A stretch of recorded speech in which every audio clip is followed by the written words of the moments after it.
So E3 2021 is officially on, and there's actually a lot to take in. It was not just the dates announced. So, ahoy folks, and welcome to another GameXplain discussion. I'm your host Tris, and I'm joined by both Andre and Tom to discuss everything we currently know about this year's E3, and maybe lean a little bit into speculation, who knows.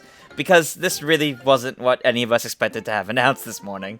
Yeah, no, not at all. But you know what? It's nice having E3 back. It was weird not having it last year, although absolutely, completely understandable. It would have been, it would have been a terrible idea to have it in general. And although they could have done it online, which is what they're doing this year, they just didn't have time to prep last year. So it's nice to see that E3 is back, just a little bit different, as you'll get into here in a second. And it's just kind of comforting to have. To know it's coming up, it's only a couple months away, so even though it did seem like a surprise, I guess they had to announce it around now in order for people to fully start preparing for it. And I'm curious to see how exactly it's going to turn out, because although we know some things about it, there's still a lot of mysteries about this too. Well, what better way last year than for 2020 than to have video games festivals that dragged on for months and months and months? Isn't that fitting for the year? Well, that's back too, though. I know, but it's supposed to be more focused this year, I believe. Fair. With E3, though, they recently had the rumors, as reported on Video Games Chronicle, about it being paid for some access, which probably was in the works at some point. And they wanted to probably squash that, not have that in the backs of people's minds, having decided to go fully free for access, is my guess, to announce it so quickly. Yeah, they squashed that rumor almost immediately on Twitter, and then following up with this really kind of puts it to bed even more so. And it's kind of interesting, though, that you're right that it's, with it being free, it is kind of, I don't know, interesting, I suppose. It's a good thing, but, E3 had been moving more into a paid model for fans to access. So it's cool that this is free for them. Although it also makes sense too, because this is effectively like a trailer reel for people, and it'd be weird to pay for access to that because you can't play these games, obviously being a digital event. So, yeah. Well, most likely, I imagine some companies might release demos of games lining up with the timing and all, but that wouldn't be too much.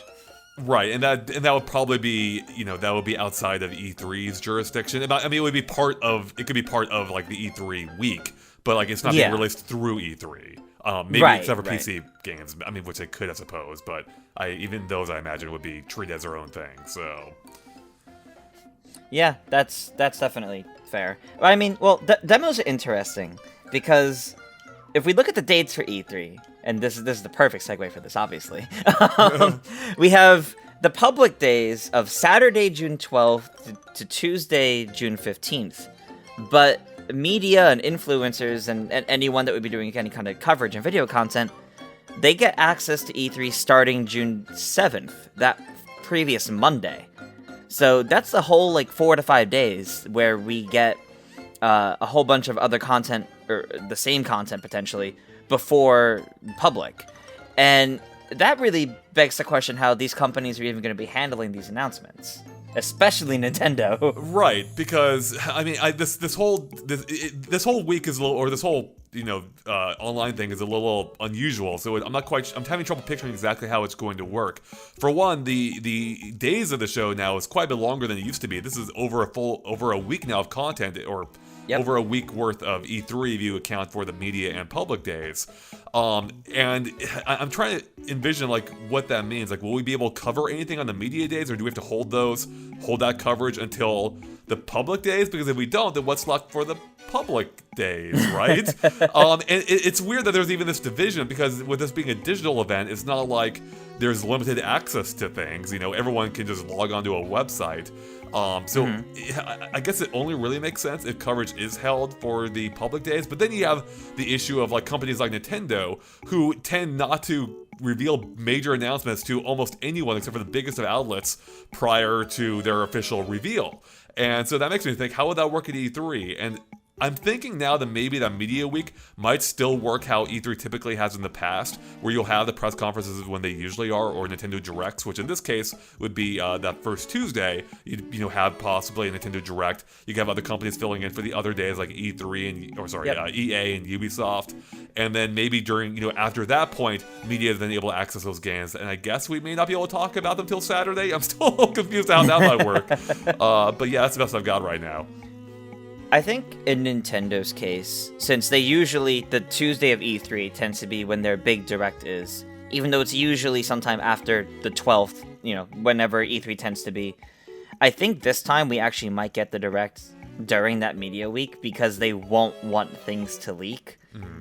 So they'll probably just show it that week, and then during the public days of E3 might be when they announced they're doing here's a 12-hour Nintendo Treehouse live stream of gameplay of everything we showed off or something like that. That would be really long, but maybe not 12 hours obviously, but something like that I imagine would be what they want to do to make use of that time. I predict that we'll probably get a Nintendo presentation right before the public time, and maybe we'll have Nintendo demos in the last 2 media days, only for some of the less surprise titles. Like Tris, you were saying earlier, maybe Mario Golf. And demos for those, but media won't see the presentation at all, except for a very select few outlets or magazines. And any giant surprises will only be in a trailer. Maybe it won't even be playable. Yeah, I think it definitely depends on what they want to make playable. Because I think with different companies, it really depends on how they choose to handle it. But I think with Nintendo very specifically, I don't see them going out of their way to release media demos separate. Give here's a media download code that, I don't know, goes inactive in 3 days. Play it now. I don't think they'll do that. I think any demo that would be nice, but I think any demo that they end up giving would be maybe a couple days earlier access to whatever demo may go public, such as Tom mentioned, Mario Golf Super Rush, since they did that for Mario Tennis Aces back in 2018. They had that week or weekend or something like that where it was there was that whole online demo for it.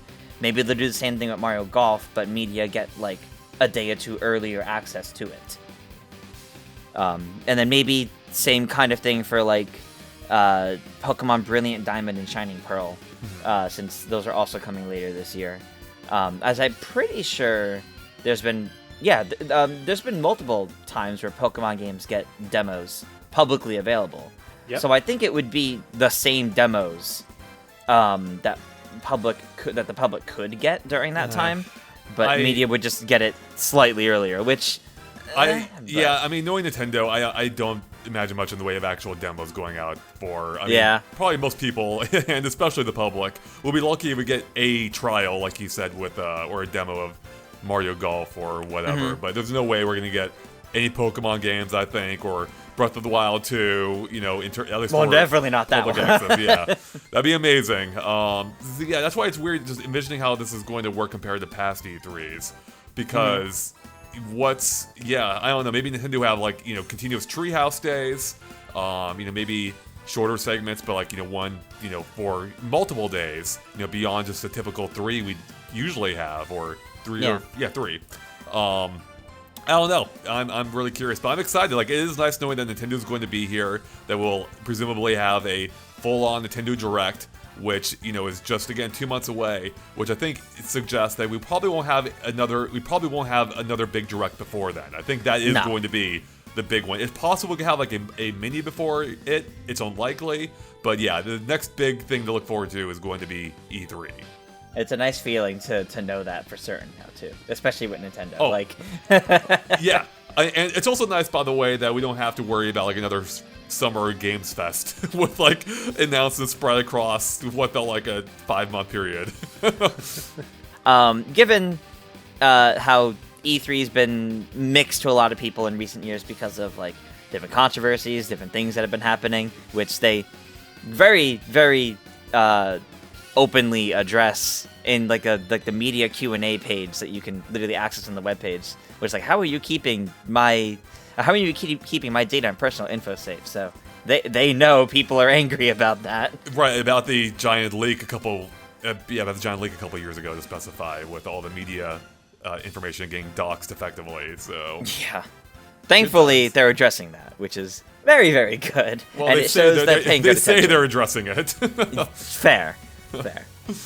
But yeah. it's good that they're trying with this, I think, because I know, especially with the recent rumor we talked about earlier that it's going to be paid, which thankfully it isn't. I think they're doing a good job at trying to win people back over on E3, especially since we know like Xbox and Nintendo are going to be there. That's definitely going to help bring people back in for it. Right. Well, the nice thing too about Xbox is that in the past they were kind of separate in a different building, so it was like they weren't there. So maybe this way, it is like they are there, and it seems bigger again. Because without Sony, E3 was like vastly reduced. Because it's just kind of like Nintendo and some other companies. Just going around, it's like this event should end in the last year. So hopefully this digital version will kind of bring it back in some ways and make it feel more relevant again. Because before, as someone being there, it's like this is not anywhere close to its heyday. This is almost pointless in feeling like of what's going on here. Yeah, I mean, there is still the question of like, what is E3's future going to be? Because we're still mid-pandemic, hence why this is virtual. And that's kind of like I don't know if it's. I mean, I wouldn't say it's going to help E3, but it's changed the trajectory, I think, a little bit. And I'm curious to see where exactly it winds up. You know, presumably next year they'll be able to go back to a physical event, and it'll be interesting to see exactly what form that takes. Because yeah, as Tom was saying, like it's definitely changed a lot over the years, and we'll see what ends up happening. But for now, you know, the E3 is as close to normal as it could possibly be given the circumstances. And that is exciting. That is not far away at this point. You know, it's going to be here before we know it. Like, I'm going to wake up tomorrow, I'm like, oh crap, it's E3 time. But at least I have to fly down to LA this time to cover it. So that's true. I could stay here in New York. Exactly. Any final thoughts on this? We're not diving to like predictions and all that right now. We'll definitely do that closer to E3. But exactly, we'll have lots of predictions in the near future. Yeah. I'll start off with saying, you know, great that we will have E3 for kind of maybe a potential cornerstone of events. It'll be interesting how it plays out against other conferences in terms of importance. And although with the longer schedule, I wonder if that means staff running these events and media will have an easier time, or it's just like the crunch of E3 over a longer time and everyone's a zombie at the end. That's what I'm wondering at this point. Yeah, it's weird to think about how this is even going to work, because the only E3 I know is being there for 3 days, 3+ days, covering everything, endlessly.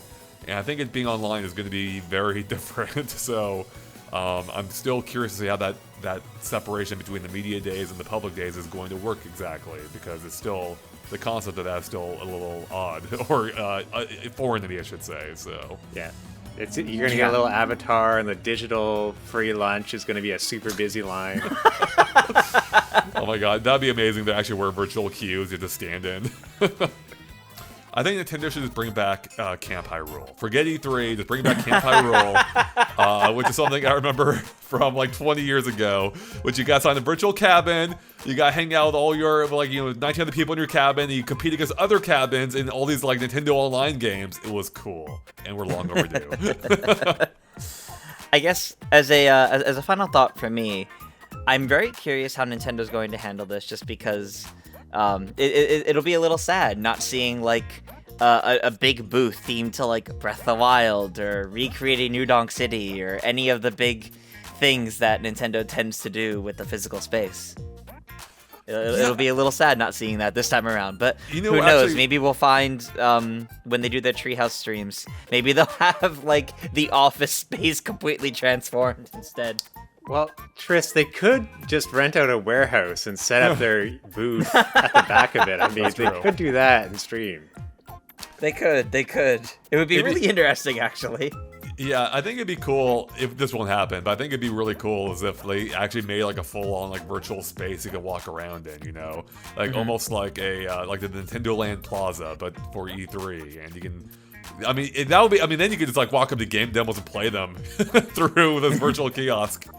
That will never happen, but that'd be amazing. Like that would be an awesome E3, right? If like it actually had like this virtual physical space that you can then play games, you know, through these streaming services, which there are now a ton of, and I think what better use of them than for, you know, game demos, right? Labo VR compatible, of course. Yes! Even with whatever latency a streaming service has, it makes me instantly sick. Oh, gosh. For VR. Well, I think that about wraps up this discussion. But what do you guys think? Make sure to let us know your thoughts on the return of E3 and Nintendo at E3 down below. Thank you all for watching, and make sure to subscribe to GameXplain for plenty more on E3 2021, because it's fast approaching, and other things gaming as well. Check out the videos on the right for more content you might be interested in. Until next time, farewell.